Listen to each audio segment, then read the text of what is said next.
It's all about buying the house right. You buy based on the numbers and the comps that you can see right now in this moment. Whoa, what a nice sunny day we have down here in Southwest Florida. It is the start of a new week, a new adventure. We are here, we're at our 17th rehab, and there's a couple things I want to talk to you guys about. We are under contract.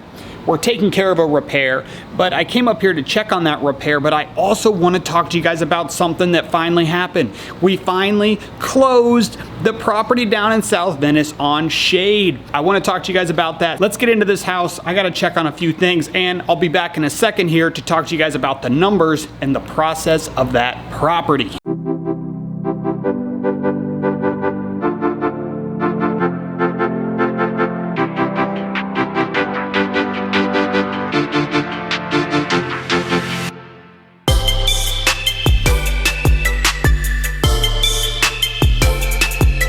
Just to recap, this is a property that was located down in South Venice. That is actually the neighborhood. The zip code is 34293. And a wholesaler brought us this deal towards the beginning of January. We ended up closing on the property on January 29th. And the purchase price with all-in costs ended up being $121,620 and 11 cents to be exact. Cause we're talking real numbers, right? We closed on the property, I want to say it was May 27th.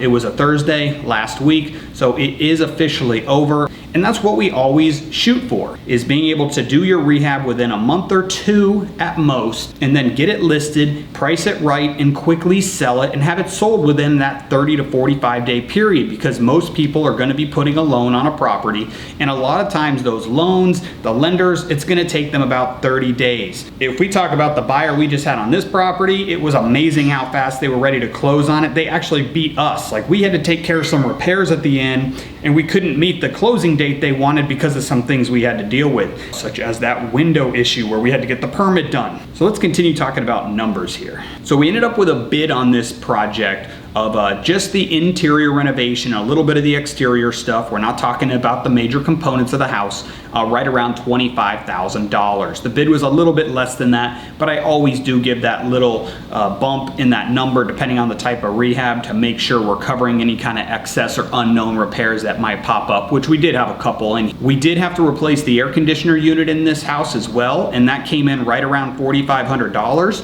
I'm gonna round that up to $5,000 because we did have them do an actual repair work at the end that cost us an additional $250, but a permitted AC ended up costing us about $4,750, so we'll say $5,000 for the AC work. Now, we also had to replace the roof. The roof on this house was an old gravel roof. We're talking 2.5, 3 decades old, this old gravel roof. We ended up with a bid around $8,000. But that bid included 10 sheets of plywood should it need that. Our roof did end up being an extra expense, one that we did not account for. It was between 70 and 80 sheets of plywood to redeck the entire house. And we get great prices on our roofs, but we did end up paying just over $12,000 for a permitted roof, and that was with all that additional decking. So still not that bad. So we've talked about the rehab of about $25,000. The air conditioning, which was about that $5,000, we're at $30,000 now. And now we've talked about the roof, so that adds us up to $42,000. We didn't have to do anything major with the plumbing. The actual hot water heater that came with the house was only a couple years old, and we had 2 baths that we had to remodel. But when we go back and we talk about that window, so we did end up getting in trouble with that window install.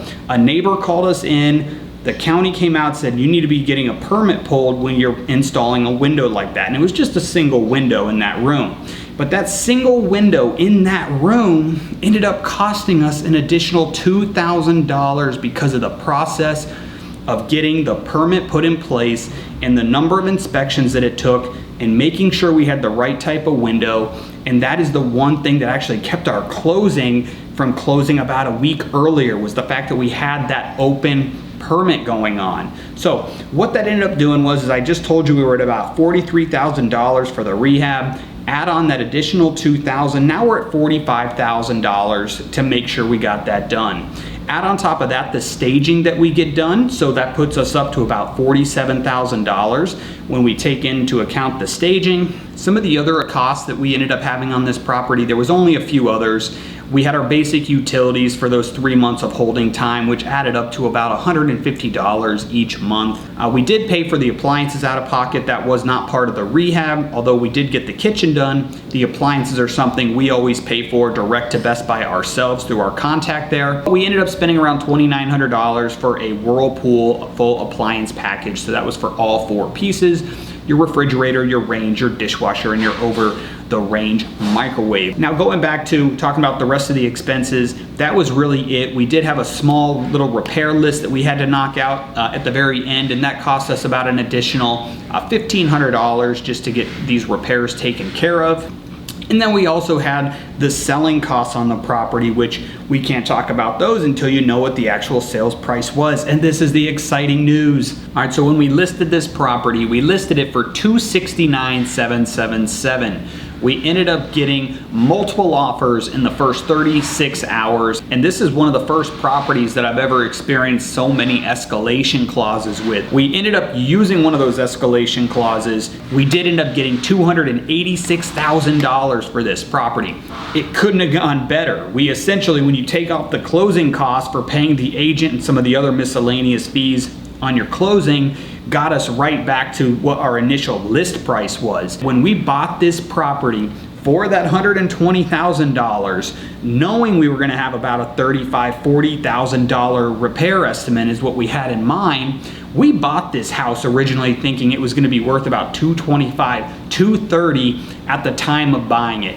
And the market has gone up and appreciated so much so quickly, it just made these numbers outrageous. It made it so that this rehab really turned into what is normally 2 rehabs for us in terms of profit. So let's start from the top now. We got our purchase price, we got our rehab costs along with repairs and every other cost that went into this.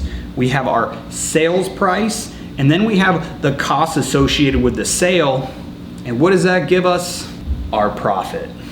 And ooh, that's some nice profit right there. Ooh.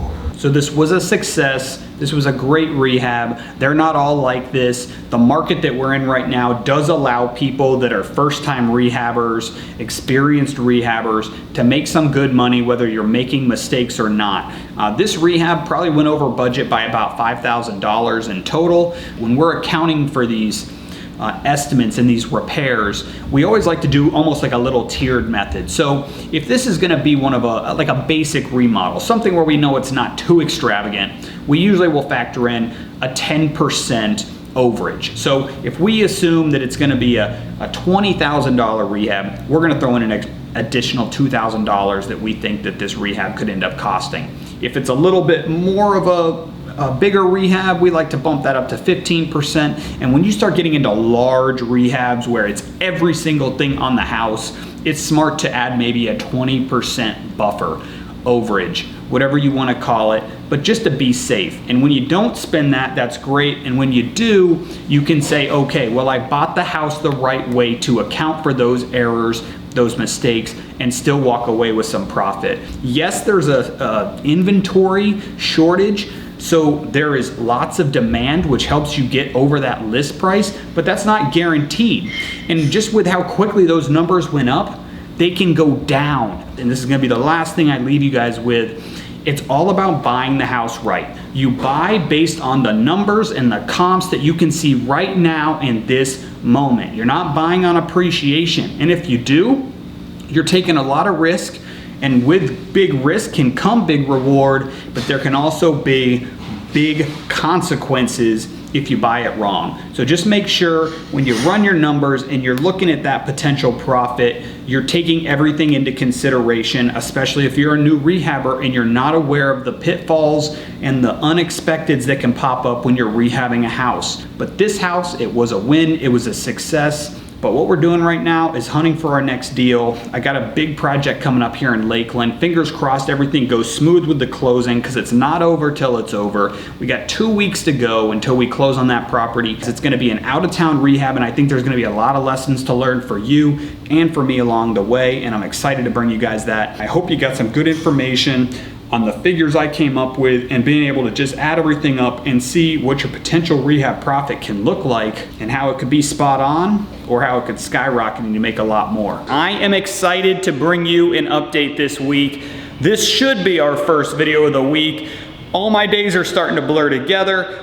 I have just had a newborn son about a week ago, and leading up to that, we've been in this crazy market. Right now, the date is actually middle of June. We're actually approaching the end of June, 2021, and I know some of these videos, a lot of these videos are backlogged, but that's besides the point. We're still keeping them rolling. In the past couple weeks, I didn't get to do much filming, just with all the chaos and everything going on, having a new kid about to enter the world, and just getting some things locked up and making it so I would be able to spend a little bit of time with my son right off the bat and not have to be running around to a bunch of different properties. But we are in the middle of this crazy real estate market right now, and there's something crazy going on. We are about to not have a single rehab at any stage, meaning not about to hit the market, not about to close, not in the process of getting rehabbed, and that is sad. It was nice because it allowed me to do a little bit of this catching up, but the problem is leads have slowed down, not only from my own marketing, but from other wholesalers and other people out in the market that typically would be sending us deals. We just haven't been getting as many of them, and the few that we have been getting are from these out-of-town wholesalers that are really giving lofty ARVs. So we're seeing some really high ask prices for properties where, you know, yes, if appreciation were to keep going the route that at the rate that it's been going, they could be deals. But we don't buy on appreciation or the assumptive appreciation, if that makes any sense to you. We buy on what we're seeing right now. We are standing in a property. You guys have had, you're probably familiar and you probably recognize this property just because you know what's going on in my business. And we're at the property here on 17th Ave West. And this property is selling for $30,000 over our list price, which is crazy. It appraised. And we had so much activity on this house. When you have a competitive market like we have right now, where you're getting loads and loads of offers within days of the listing, you can be really aggressive with your counter offers to these people. And if you've got a bunch of good offers like that, you should be leveraging the fact that you hold the upper hand. You've got low inventory, you've got a desirable property most likely, maybe even not. People are buying everything no matter what. On the contract, in the additional comments section, we got the buyers to agree to contribute up to $10,000 over the appraised price. Because when we originally bought this property, we originally thought we were gonna list this thing for around $235,000. So when it came down to it, we ended up listing it for $239,000, and when we got an offer of $269,000, as awesome as that sounded, it wasn't cash, so it's not guaranteed if the appraisal doesn't come in. This is a strong offer. We knew the lender. We had experience working with this lender. She's done a lot of deals with us over the years, so we trusted what she said about these buyers. So 0-day inspection, $10,000 deposit, and a $10,000 contribution over the appraised price should it not appraise. Hallelujah. Great day, great property. This is gonna turn out to be a great deal. We'll talk about numbers here in a future video. I'm always thinking of ways to keep bringing you guys some good, valuable content. And I promise to keep bringing you guys videos no matter if there's a rehab or not going on. I do have my own big rehab about to start up in Lakeland. So you guys are gonna be hearing about that. You're gonna be seeing that. In the meantime, I am just wrapping it up at this house here. I'm gonna get out of here. I hope you guys have enjoyed watching the rehab at this 17th Ave property. And I don't know, do I look tired? Do I look tired? Because I've not been sleeping. I don't know if you guys just heard, I've got a 1-week-old child. Crazy. All right, so it's a wrap here. We're gonna head down the street. There is a bank-owned property that fell out of contract and it just hit the market again. I think I know the house. I actually had a lead from a wholesaler from one that was right next door to this one just a couple weeks ago that had major foundation issues. So there's a good chance that this one has those same type of foundation issues, but we're gonna get over there because we need another deal. I'll catch you guys later. If you look at this house, you can see where these windows are not even.